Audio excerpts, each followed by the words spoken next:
নমস্কার, সকলকে সালাম। সামনে পবিত্র খুশির ঈদ, সকলকে ঈদ মোবারক জানাই। দেখুন, আমি এটিএম আব্দুল্লাহ, আপনারা সকলে আমাকে চেনেন। বসিরহাট জেলার মহকুমার বসিরহাট উত্তর বিধানসভার সকল মানুষ আমাকে চেনেন। সারা জীবনটা মানুষের জন্য উৎসর্গ করেছি। ছোট থেকে দিদিকে আদর্শ মেনে এগিয়ে কাজ করেছি। 1994 সালে আমি যুব প্রেসিডেন্ট ছিলাম এই ব্লকে, যখন দিদি রাজ্যের যুব সভানেত্রী ছিলেন। 98 সালে তৃণমূল কংগ্রেস তৈরি হলে আমি জেলা পরিষদের প্রার্থী ছিলাম এখানে। দলকে প্রতিষ্ঠিত করার জন্য বিভিন্নভাবে কাজ করেছি। পঞ্চায়েত সমিতির বিভিন্ন প্রশাসনিক দায়িত্ব পালন করার পরে 2011 উপনির্বাচনে আমি দিদির সঙ্গে মনোনয়ন একসঙ্গে লড়াই করি তৃণমূল কংগ্রেসের প্রার্থী হিসাবে এবং জয়যুক্ত হই। 2019 সালে যখন বসিরহাট উত্তর বিধানসভায় তৃণমূল কংগ্রেসের কোনো এমএলএ নেই, বর্তমানে বিদায়ী এমএলএ যখন সিপিএমের এমএলএ, তখন আমি দলের জন্য লড়াই করে বসিরহাট উত্তর বিধানসভা থেকে বসিরহাট লোকসভার প্রার্থীকে 94,000-এর মতো ভোটে কর্মীদেরকে সাথে নিয়ে আমরা আমাদের প্রার্থীকে জয়ী করি, এগিয়ে দিই।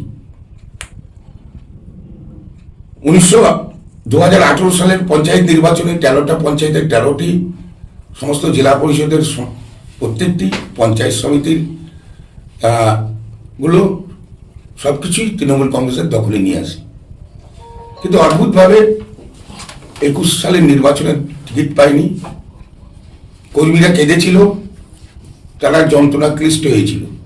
কিন্তু তার পরবর্তীকালেও আমি দলের নেতৃত্বকে মেনে আমি দলের প্রার্থীকে জেতানোর জন্য কাজ করেছি এবং 2022 সালে আমাকে পৌরসভা নির্বাচনে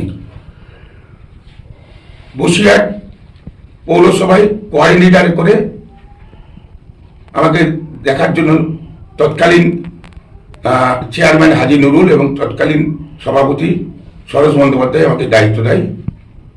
বসিরহাট পৌরসভা কঠিন পরিস্থিতিতে ভোট করে দলকে জয়যুক্ত করায়। পরবর্তীকালে এই যে বর্তমানে পঞ্চায়েত নির্বাচন, সেই নির্বাচনে দল আমাকে দায়িত্ব দেয়। আমি 13টি পঞ্চায়েতের 13টি নিয়ে আসি, যেটা 2023 সালে অনুষ্ঠিত হয়েছিল যে পঞ্চায়েত নির্বাচন। সমস্ত জেলা পরিষদ এবং পঞ্চায়েত সমিতিগুলো দখল করি এবং 2024-এ মাননীয় মন্ত্রী সুজিত বসু আমাকে শাসনের ব্যাংকয়েট হলে বসিরহাট উত্তর বিধানসভার কর্মীদেরকে নিয়ে বসে লোকসভার ভোট করার জন্য, যখন হাজি নুরুল প্রার্থী ছিলেন, আমাকে দায়িত্ব দেয় এবং আমাকে বলে মিনিমাম 70,000 ভোটে দলকে জেতাতে হবে।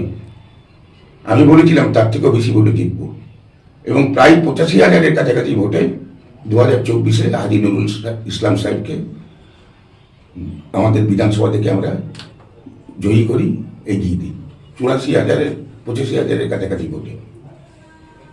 কিন্তু তার প্রতিদান আবার 2 বছর পরে 26-এর ইলেকশনে পেলাম এবং এইবারে অদ্ভুতভাবে একজন বহিরাগত প্রার্থীকে দল এখানে চাপিয়ে দিল। আমি নেত্রী মমতা বন্দ্যোপাধ্যায়, আমাদের নেতা অভিষেক বন্দ্যোপাধ্যায়ের উপরে আস্থা ধরি। আমি তাদের কাছে অনুরোধ করব, বসিরহাট উত্তর বিধানসভার কর্মীদের আবেগকে মর্যাদা দিন। কর্মীদের এই আবেগকে মর্যাদা দিয়ে আমি এখনই কোনো সিদ্ধান্ত নিচ্ছি না।